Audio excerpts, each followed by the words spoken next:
Po, sir. Yes, of course. Sige. Please do. Okay. Okay, recalling your first year of teaching overseas, Momanishan, first question. What experience stand out to you, especially when you remember adapting to culture during your first year of teaching experience? Okay, so when I recall my first year of teaching, what stands out most was the quiet but the constant process of learning how to belong, not just to the school system, but to the culture itself. So beyond adjusting to the new curriculum or school system, I was adapting to different expectations, especially in Macau, na ang mga Filipinas, sir, kay mga domestic helpers ba? Uh-huh. So, yeah. So, some my mga parents or students na they may treat Filipinas as their nannies. Uh-huh. So there is this pressure now you have to do beyond what you usually do, what you're comfortable to, because you have to exceed their expectations. No, dili ka nila, yeah, nani, you are a teacher, so you have the authority in the classroom. I didn't struggle much on that, but I felt that somehow, especially in the first year. Mm-hmm.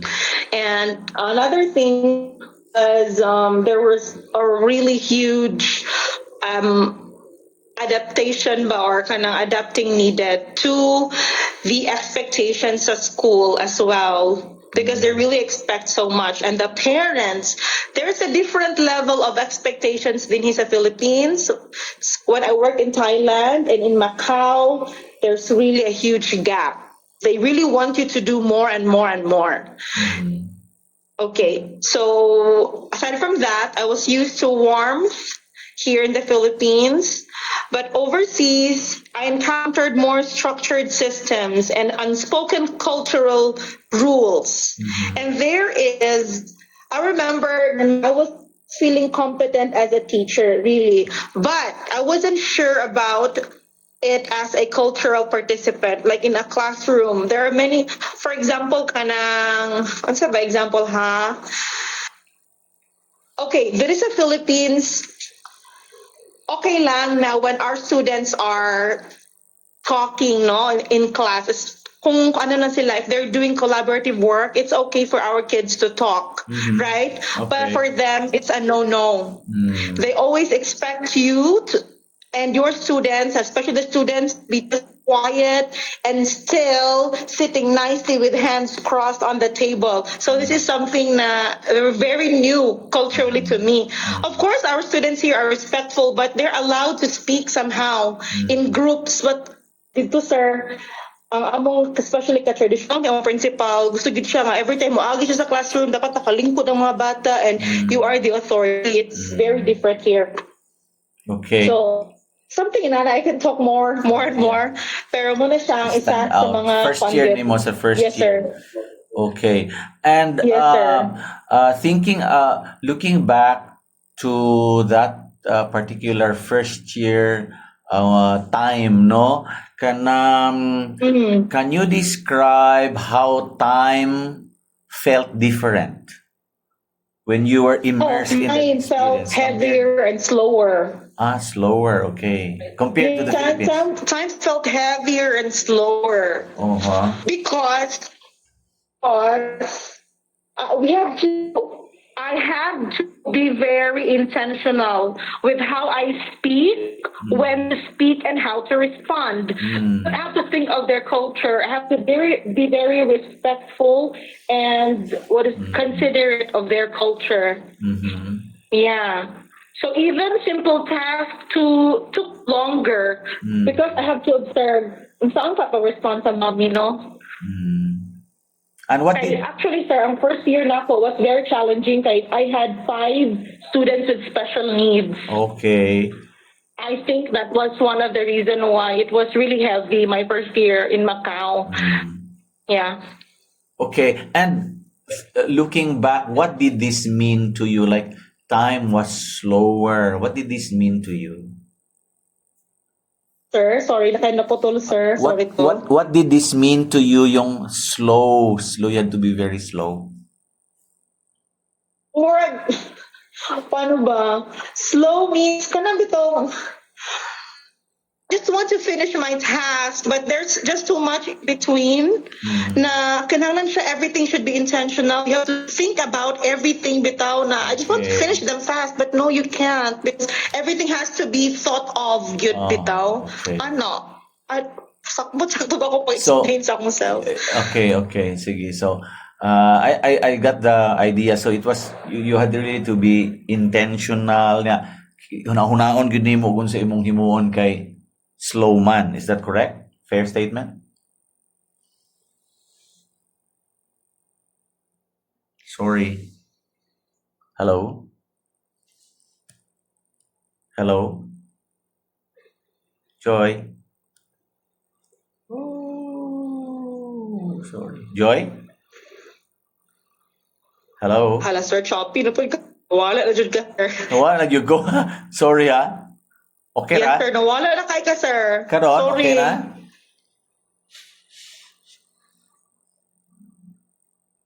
Really daghan kaayo. I'll just mention two items here. First was especially my first year, I had 5 students with special needs. So, during moments, consider na ko jud kay I had students who were physically kanang distractive or maka-hurt sila o others. Even ako, I was physically hurt by one of my students. And number 2, I had to go through a lot of internal thinking if this was for me because it was too much. The first year was too much. But significant as well because that was the first time na ang akong principal was really very that I thought I want to be like him. I want to be a leader one day like him. Now instead, sometimes there were parents who were complaining that this teacher is not very ready, not fit to deal with students like this, but my principal was really helpful. Wow. He did not blame me or anything. Instead, he talked to the parents and he said, ma'am, please understand that our teachers, we are not a special school. We can get support, but we cannot fully support your child's needs because our teachers are not equipped for that really. So ang nahitabo ato sir was we got funding from the government to apply siya and we were able to get inclusive teachers. Okay. And then he required that parent to stay in the afternoons para makita sa parent mismo ang anak. So yeah, enduring because I had to endure that a lot of stress from students' paperwork, but significant because I got the support from the principal and I was really inspired by him even until today. Yeah. Okay. How did Okay, you so adjust? How did you adjust? How did I adjust to that? Yeah. Yes. Okay, so first professionally, I had to understand my students as well. So I took the training for kids with special needs because there was an offering of a 30-hour, a workshop for teachers so we can understand our students with special needs. And then that's what I did so I can understand the students because I'm not a specialist on this area. And another thing was also to understand the parents, really try to understand, communicate with them, and then also understand the kid. Okay. I think that. Then go to the leave body now, Joy. Okay. Sige po. What Number 3. some of those questions there. What body changes can you recall during that first? Like what did you feel? Like what feelings were generated? Physical, right? Yeah, physical. Of course. Yeah, there was physical exhaustion and constant sense of alertness. Pero di ko katulog kaayo kaya I was constantly thinking about what am I doing in the classroom? Am I doing it correctly? And then, especially sir, dito bitaw kay very structured ang among parent communication na aming website. Uh-huh.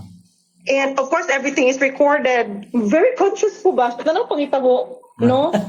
And then, siguro, that really gave me anxiety Mo to nga, hindi bitaw ko nga, am I doing is right? Is this for me? Murag mo give up, jud ko ato nga year. Okay. So, but over time, these feelings gradually shifted into resilience and confidence as I learned the cultural patterns. Okay. So, mo na naglast pag 9 years dito. So how did you Yeah.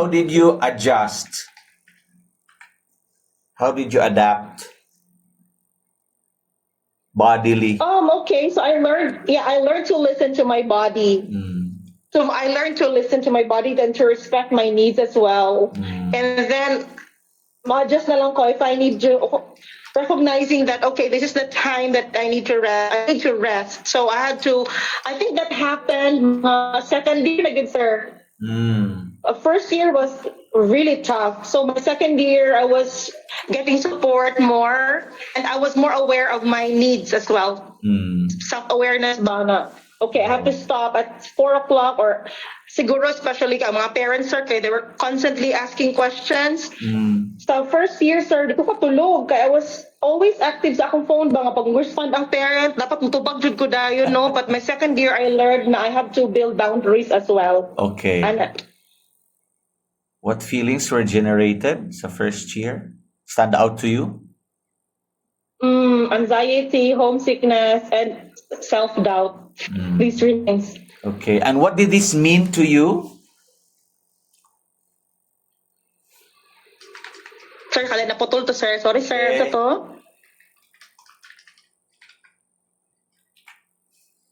Naputol na po. Sorry po. Sige lang, I can hear you. Okay. So, what feelings were generated sa first year? What did this mean to you? Okay, I can hear you. So, it really meant na actually, kapag siya nga year, I said na I was feeling anxious and homesick, but it did not tell me to stop what I was doing because I love teaching. So, yeah, it became my motivation to do more and be more aware about myself and, of course, the culture as well, and the students, most especially. Live space na tayo, Joy.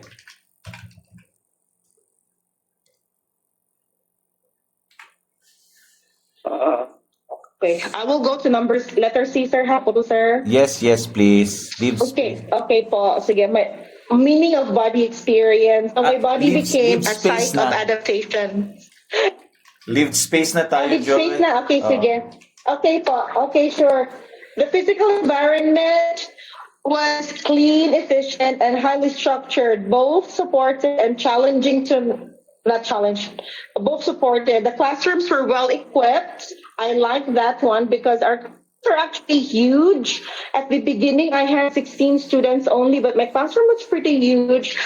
We have good set of books inside the classroom.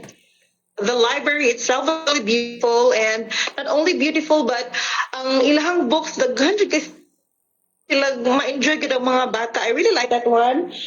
But emotionally different from what I was used to. But actually sa Thailand, it was also nice. Pero mas ganahan ko dito sa Macau. And staff rooms were really formal and quiet. There's a really good set of rules for teachers to follow. Kung naa ka sa staff room, you can't just talk loud, or you can just, you have to be always neat. And I like that part. Need space, no? Sakto ba? Yes, correct. Okay. Letter C. In what ways did the atmosphere of the space influence your cultural adaptation? That's letter C. The orderly and rule-oriented layout reinforced discipline and efficiency. Okay. Yes, sir. All right. Let's go to the last side. Relationships. Live relationships. Who and what relationships? Live relationships na ta, Joy. Okay, Okay po, sir. Colleagues, school leaders, and a small circle of Filipino teachers were central to my adaptation. And I'm really glad for my Filipino friends over there. Lisod ka ay mag-adjust sa culture because of friends who are very supportive as well. If there are new systems, especially grading, website use, katong mga friends na mga Filipinos, they're very supportive. They're always willing to help out, especially sa mga new teachers. Okay. So interactions taught me how to read between the lines and also respect boundaries and communicate with greater cultural sensitivity. And one thing is that you have to observe others very well. Mm-hmm. Yeah, that's very important. Kay dili lang ba Chinese among gina-deal dito, we also have co-teachers na American, Portuguese, and So Indian. international yung flavor pala. Yes, sir. Mm. Naapod may kauban na from Jamaica. Mhm. Very sensitive gid kaayo sila. Ka sometimes nga, kung for example, naka-try ko sir ba nga na ako'y friend nga American, nga close kayo na ako, and then naabot to sa co-teacher na ako nga Jamaican, wala ako kabalo nga, wala ko naka-hello sa iya, nag-smile ko, pero wala ko nag-hello. Sir, nang luwad yun sa ako, sir, kapag bila ka month, hangtod nag-foot washing me, wala ko kabalo. Sensitive kayo. Ayun siya nga, nakakalain sa ako, mag-sorry ko sa imo, ha, o kabalo sa akong nabuhat sa imo, sa ako, wala. Man, das iyong gisuga sa ako, ang wa daw ko nag-hello, nag-smile lang daw ko. So, inana day, sir, inana lang, little things, no? Wala ko kabalo. Sensitive kayo siya. Mga inana ba? Sensitive kayo. Okay, so, yes, sir. So, need you din maging sensitive sa uban Oho. na dito ka mga cultural things, cultural differences. Okay. Okay, letter C, meaning attached to these relations represented, of course, number one, survival. So, survive din mo sa new, and learning for your growth, personal or professional as well. And then belonging. It's part of our needs to belong to a group. And they helped me to understand that adaptation is a solitary process, but it is also relational. And their connections I formed there became anchors during moments of kaya ba na ako ni, self, and of course uncertainty, but most of all, generally, they really helped me a lot. Yeah. So looking back, my first year overseas was not just about adjusting to a new culture, but it reshaped me as a teacher and then as a Filipino in a global context. And actually, ang isa gid sa naganahan ako, sir, kay siguro katon ako sa Philippines, I was very self-centered. No? Pag outside, na-realize yun ako, there's more to learn. Module na akong actually nadala na ako ng spirit pagbalik na ako din nga there's more to learn. Yun. Okay. So overall, Joy, it changed you as a person, as a teacher. Yes po. I think we got the whole the essence of your experience of first year. Thank you very much. Thank you, sir. Salamat kayo, Joy. Thank you kayo sa imong mga insights, and I will be transcribing this and will do analysis together with the other interviewees I had. So yes, sir. Hopefully I can share to you the findings, the patterns that I can discover from your responses. Thank you, sir. Sir, yun sila, sir. Available sila kay weekend. Oh, okay. Kay klase naman sila so good. Weekend daw. Okay lang ka, weekend? No problem. No problem. Salamat kayo. Okay, sir. Sige. Forward na po ang names nila, sir. Unya, sir, ha? Okay. Joy, salamat kayo. And are you enrolling na? Yes, sir. Enroll. Ako mo enroll or pag-accept pag-enrollment. Sa AUP ba? Wala mo gipadayon? Sir, di ko